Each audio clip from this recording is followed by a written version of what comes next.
Boxing Bros UK. Count me amongst them. Yes. Brixton boy right here, baby. Hello everybody, this is Boxing Bros UK here. I am a Hiss the Boss Chris.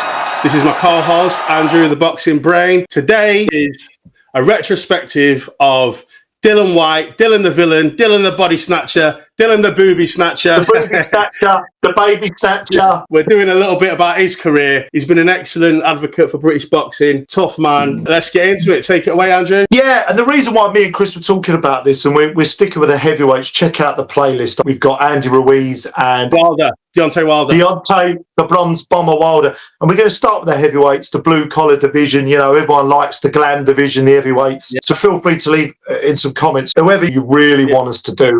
That's going to be coming. Bing, card there. Yeah.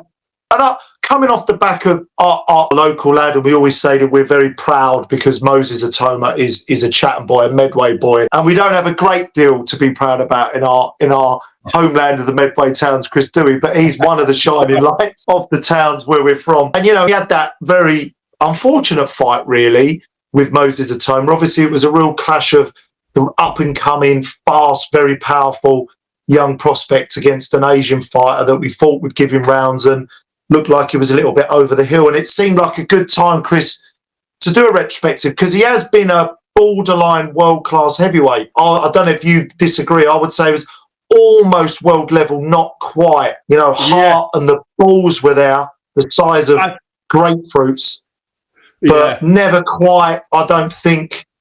For me, I think he was unlucky. At a time when he was in his prime, when he beat Parker, Lucas Brown, all them guys, he was on a run and he was doing really well. And Wilder ducked him for 2 years. Had he got the Wilder fight straight after the Parker fight or whenever, when he was supposed to, there was his chance, wasn't it? He would have beat Wilder. He would have beat him because he wouldn't have ran away from Wilder. He would have ran to Wilder and he would have stuck it on him. And he had a bit better punch resistance. 100%, I believe Dillian Whyte would have been a world champion. He would have beat Deontay Wilder if he got. And in retrospect, and this is a retrospective, you know, in retrospect, in hindsight, I think we can look back and we can make that assessment based on what we know of Wilder. Wilder would have always had the ability to turn anybody's lights out with one shot in that period. We know that. And Whyte could have got caught, absolutely. But I think he had a 65, 35 chance of winning that fight. So I wanted you to come back, or 65, 45, sorry, terrible maths. I knew you were going to come back into that, and I think that's a fair assessment because people are going to look down and think, oh, was he ever really? And that's why I wanted to do this one with him, because actually at one time, he was right there. And what he lacked in, and maybe I'm being unfair, in ring IQ, craft, and guile, he more than made up for in toughness, will to win, always wanted to fight everybody. And I think, you know, he had world-class heart, really, didn't he? Determination. Yeah, sure. Go for his pro career. Did beat AJ in the amateurs. Just bear that in mind before I go, because that's an important distinction to make. Really, he was a world champion kickboxer, had one MMA fight, did he, Chris? I think you were saying. Yeah, I think he was British kickboxing champion. Then he had one MMA fight. Then he had his first amateur fight, his first ever one. He fought AJ, beat him. Yeah, that's right. Yeah, which shows the talent and the, you know, the strength and the ability he did have. And I think AJ had 5 amateur fights already, 4 or 5. AJ was already 4 or 5 fights into his amateur. So anyway, he was a proud Jamaican man, born in Port Antonio, Jamaica. But really, I suppose his second home, obviously Brixton's a Brixton boy. At heart, really, yeah. And, you know, a little interesting story early on. His dad was a big, who I believe his dad passed away, didn't he, some time ago, I think, didn't he, some time ago now, but was a real fighting, tough man himself and wanted to instill that toughness in Dillian Whyte from an early age. And there's a reputable source that suggests as a young lad, they were on a rowing boat and they were about 200 metres from a beach. And to prepare him for manhood. Yeah. And in order to develop him into manhood, becoming a man, coming of age, they were 200 metres, him and his dad, from the beach. And his dad threw him in the water. No, and he couldn't swim. And he said, this will show you. He was a young lad. He was a very young lad at the time. I've got this. I don't think it said his specific age, but he was a boy. He was a lad. maybe 11, 12, just kind of coming up to pre-teen, around that. If anyone else knows more to it, drop me a comment in there. And said, look, you're going to sink or swim like you are in life, mate. And he carried on rowing, waited for him at the beach, and he made it. It was his first test he got through. He managed to learn how to swim a little bit, and probably was floundering. I mean, fucking hell. I mean, when I read that, I thought, bloody hell, that's a dangerous tactic, isn't it? That could have backfired. But I wanted to mention that because I think that gives you an idea.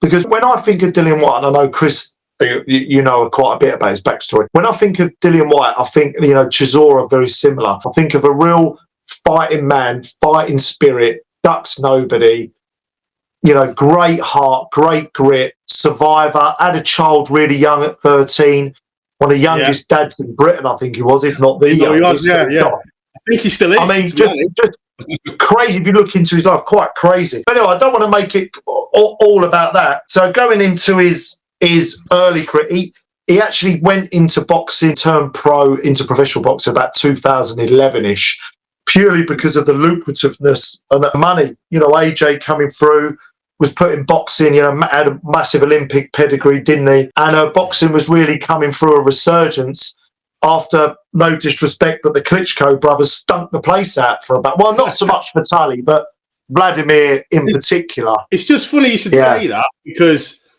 similar to Dillian Whyte, the Klitschkos were the same. Both of them kickboxing champions, Ukrainian, European, smashing kickboxing, battering everybody. But there's no money in kickboxing. There wasn't really that much money in MMA, so they went to boxing and took over. Yeah, I heard that actually. If that was true, an interesting parallel. And do you know what was really noteworthy in this? And I went back through the record. He didn't really fight anyone of note until the AJ fight in 2015. Really, if you actually look at it, he didn't really. No. I mean, to take AJ was the massive prospect. Fast hands. Really powerful. Gold medalist Olympic. They'd had obviously a bit of beef. Dillian Whyte beat him in the amateurs, so he was obviously full of confidence. But he picked up the WBC silver belt against Minto, I think it was, in the previous fight. It was a vacant title, actually, so he didn't. It was one of them. So he had a bit of something to bring to the fight, didn't he? But it was really AJ. I mean, that's mad to think. You look back like 10 years ago now. That was his first real significant fight. Wobbled AJ. Do you remember, Chris? Wobbled him, didn't he? Yeah. We knew that was an early sign. We thought, AJ's a bit susceptible to that temple shot. And struggled with that shot. And the thing is, with that fight, I seen a straight hole in AJ's game that he never rectified, and he still hasn't really rectified it till this day. Dillian Whyte hurt him, he buzzed him, and he didn't know what to do. He just stood there like a fucking idiot. Didn't tie him up, didn't wrap him up, 2 feet too slow to go on the back foot, didn't do anything, just stood there like an idiot and nearly got himself knocked out. And he's got better, but he still hasn't rectified that of, rah! I'm going to hold on to you. And Dillian Whyte was quite good at that, time when he got hurt, tying people up. And one thing that I thought was funny, because AJ got buzzed, when he finally got his senses, he hit Dillian Whyte after the bell. That's right. Dillian, being the bad man that he is, fucking tried to batter him. I remember that. Could have got disqualification. And unfortunately, we saw early chinks in Dillian Whyte's armour. I mean, relatively inexperienced at this point in his pro career. When he did have AJ hurt, maybe he was a bit wild, got a bit overexcited. And we saw that he was very susceptible to the uppercut. I think we saw the shot that can do him serious harm, as I like to Another interesting bit of information, that fight set the record, It's a British heavyweight world title fight. It had 1 million pay-per-view buys. 1 million pay-per-view for a British title fight. I think that shows you how big AJ was, but also how big Dillian Whyte was coming through as well. Yeah. I think the two of them together, the personalities, AJ obviously the kind of PR humble guy, very marketable, looks $1 million, muscles everywhere. Dillian Whyte, the Brixton lad, hard working class background, will just say what he wants. And it was a real match made in heaven in terms of a fight, wasn't it? And he headlined his own. That made him, and he headlined quite quite a few cards in Britain. Well, after that, his career made some good money and got some good wins. Yeah, so really good, you know, and that, his stock actually went up in defeat there, really, Dillian Whyte, didn't it? And moving on to his first actual, well, an international belt, the WBC international belt, you know, all these bloody different belts he got, but he actually got that against, on points against our very own Dave Allen. You'll remember that, not too much. Yes. Not too. I'd like to Dave Allen. Didn't let his hands go, and he was just walking around like a heavy bag for Dillian Whyte all night. Never let his hands go, but was bulletproof and never got himself really hurt, and he's got a strong chin. It was quite resilient. Fight. It was a shit fight. Then in October of that year, he got his hands on the British, because AJ would have vacated it by this point. He was well on his way to fighting Charles Martin, I think, to pick up that first heavyweight title, the IBF. But anyway, fought Ian Lewison, who was, you know, decent kind of, you know, national Chinese sort champion. He was Chinese champion, and then he was going for the British belt as well. December, you know, this shows how active he was. I had to double check on the dates, right? So, I mean, he did sort of dispatch of Ian Lewis fairly comfortably from what I remember. Yeah. And then Ian 2 months later, Chris, December, he defended the international heavyweight against Chisora. Yeah, I had to double check. That was in 2016. Wicked. Mate, a controversial win for Dillian Whyte. A lot of people, I remember at the time, a lot of people felt Chisora maybe nicked that one. Yeah, people felt, I thought he nicked it for sure. Yeah, very, very close. They had two great fights. So then he had notable wins moving on from that. This is the sort of building to, you know, during this time as well, building up to the Wilder fight. You know, this was much later on, but that was his real chance. But he notched up notable victories, Chris, against Helenius. I remember Helenius stunk the place out of that fight. It was awful. Helenius didn't want to fight all night. Really terrible fight. Lucas Brown in devastating fashion. And look, people shit on Lucas Brown, but, you know, he was a world champion, believe it or not. And he could bang a bit. He weren't really a world champion. He had the WBA regular title. He had the regular, which is the one that Pulev's got now. Yeah, but, you know, I mean, he had a version of WBA's moved in. You know, Lucas Brown was, he was okay. It was a decent win. And highlight reel knockout. In fact, I think it was so bad where Lucas Brown was twitching on the floor like he was going to die. They took it off. It was bad. And then he had, I think, one of the real best wins of his career, actually, against Parker. I think it was about 2018. And he had the WBO international vacant heavyweight title, I believe, to that as well. And you know, Parker, we know, has gone on to be probably the second best heavyweight in the world at the moment. Real rising talent in a former WBO champion, Chris. Great win. Just one thing I want to say about this win, because a lot of people discredit Dillian Whyte and say the knockdown that won him the fight, gave him the extra point or whatever, because it was with an elbow or a headbutt or something. The ref didn't call it, and it's a fucking fight. He knocked him down with a strike. Yes, it's not MMA, but I don't think he hit him with the elbow on purpose. It was by accident. The ref didn't call it as no knockdown. Dillian Whyte won that fight. Give him his credit. Stop being haters. Give him his credit. Stop being haters. What I would add on to there, it was a good fight, actually. I mean, towards the end of it, Dillian Whyte was really struck. Parker, actually, you know, we saw that. Last round, he knocked him down. His resilience, Parker, and his chin and his ability to his gas tank, you know, we kind of saw with Joseph Parker that he did have kind of world-level talent. And he probably on another day, looking back, and I know he said that, he probably could have got the win, but Whyte got through it and a good win. Then, moving on to 2019, and at this point the sort of back and forth with Wilder's going on and the ducking and God knows what, he thought, do you remember boom Oscar Rivas? Do you remember Oscar Rivas coming through? Yeah, I remember. It was an all right fight. It was like just a stay busy routine win for Dillian, but obviously he got dirty after that. But this is where Dillian Whyte picked up the interim title they ended up having for about 25 years. Mandatory for 300 or 600 days. Oh, mate, mandatory for... honestly. Deontay Wilder, you pussy. I can't believe you've done it all that long time to get yourself beat by Fury. And good, decent fight that was. A good win for, I mean, Rivas wasn't a big heavyweight. I think he was kind of a bridgerweight, cruiserweight, bridgerweight at best, really. Very kind of small heavyweight. But he was explosive in the amateur as well. He had a few wins in the amateur. You beat me to it. He had a very good I think he fought Andy Ruiz at amateur. He did have a good amateur pedigree. But this put him in prime position. Fury had that, obviously, the fights with, obviously, Deontay Wilder, and picked up the WBC belt. And, you know, he eventually I think before that he had 2 fights with Povetkin. He got knocked out badly. Another uppercut, caught with an uppercut in the first Povetkin fight, Chris, as you'll remember.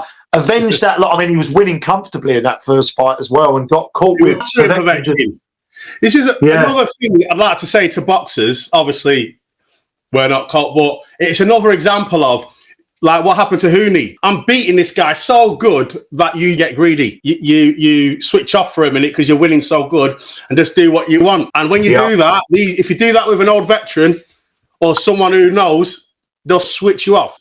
Might want to have adopted the old kind of cross George Foreman guard, maybe. The cross guard. Especially if you're always getting knocked out by uppercuts, that is the best guard to go with. Yeah. Just that adjustment, but never really seemed to learn from it. And the Fury fight again, I mean, moving. So anyway, he showed that kind of resilience, jumped straight back in the ring with Povetkin, but Povetkin was always a dangerous heavyweight, quality heavyweight for as long as he was fighting. Eventually got that shot with Fury. This was at a time where Whyte was beginning to slow down a bit. The build up to that fight was weird. It wasn't the same energy. The reason why the build up was a bit shit, it was boring because John Fury shit himself. You didn't see him acting like he does at Usyk's press conference with all them soft lads. When Dillian Whyte came with his Brixton boys and Dillian Whyte said, I thought you were Steve Bunce. Proper mugged off John Fury. Remember that? Yeah. What did John Fury do? I think he's a great man. He's a good fighter. Did he headbutt him? Did he do all his bad man stuff? No, because he was real bad men stood right there and he couldn't do shit. And that's why it wasn't. Even Tyson Fury was like scared that his friends and his entourage were going to engage with them because they are gypsies, them guys, but they're all rich and they've been boxing and stuff. They're not about that life anymore. Dillian Whyte, he's still mates with his fog friends from back in the day, and they didn't want that smoke in the press conferences. So that's why even Dillian Whyte tried mugging him off, teasing him a bit, and they didn't engage because they knew if it goes off, we're going to get our asses handed to us because these Brixton boys are crazy. It's a very laboured, strange performance from Dillian Whyte. I mean, Fury's very good against that type of heavyweight experience, caught with another uppercut. He then, they're in and around this, I just want to add, Chris, there were kind of some, alleged drug stuff going on. There were a few bans, dropped out of a couple of fights. Joyce, AJ cancellation, obviously. Yeah. He had a few fights leading up to the Atoma fight, a bit of a rebuild with Jermaine Franklin, Hammer, Christian Hammer, Tete, and then obviously finished with the devastating loss to a Talma that looks like that could be the end of him. I was just saying that we could almost do a separate video just on his life and some of the antics. And I think, look, if we don't see him, what I want to almost sort of rounding up, and I'd like to see what people in the comments sort of saying what they think of how they rated his kind of career and him as an overall fighter, and was he unlucky and a little bit hard because he was a bit avoided. To round up, I want to say that if we look back on his career, it's sort of what could have been. Made a few mistakes, a few of these bans. Didn't look too much into the ins and outs of that, but real fighting man. He's got a great personality, and I think it's a shame that he did get dismantled so convincingly by a Talma. It would have been really nice for him to have gone 8-9 rounds of a Talma in a real war, and really maybe even hurt a Talma a bit, and got knocked out. Like that, I know that's a bit of a kind of Disney ending, but it was just such a devastating defeat. It was a shame the way his career might have ended. Actually, he didn't really tell the story of how good he was when he was in his prime, and it wasn't fair. Where the new generation are going to think, just knock this old man out. When Dillian Whyte, he carried on fighting on. Because another thing that's why I wanted to do this series with more recent fighters, because of recency bias. People were, well, he's some bum. Like, no, he wasn't. He really wasn't. Definitely wasn't. I'll give you an example. He got knocked out by Povetkin very badly, yeah? I've said this before. And when he came for the rematch, he didn't give a shit what was coming back. He still wanted... His mentality is, you knocked me out, so I'm going to knock you out quicker and better than you did to me. And he didn't hold back there. For example, AJ, Andrew Ruiz knocked him out. He ran away from him all night. And it took him about 2 years to get his confidence back to take a shot. And I'm not saying, what I want to say off the back of that as well, I'm not saying AJ, we're not saying AJ doesn't have, in order to get in the ring, to do what they do, you've got to have a lot of grit, a lot of kahunas. Of course, we're not saying, don't misunderstand when me and Chris say this, because we're commenting this a lot. But I think there's a difference in mentality between, say, an Usyk, a Dillian Whyte, a Chisora, and they're the one, just the heavyweights off the top of that, a Dave Allen maybe to a degree, compared to a Dubois and AJ, and I will kind of put them a bit together, who have got all the physical attributes.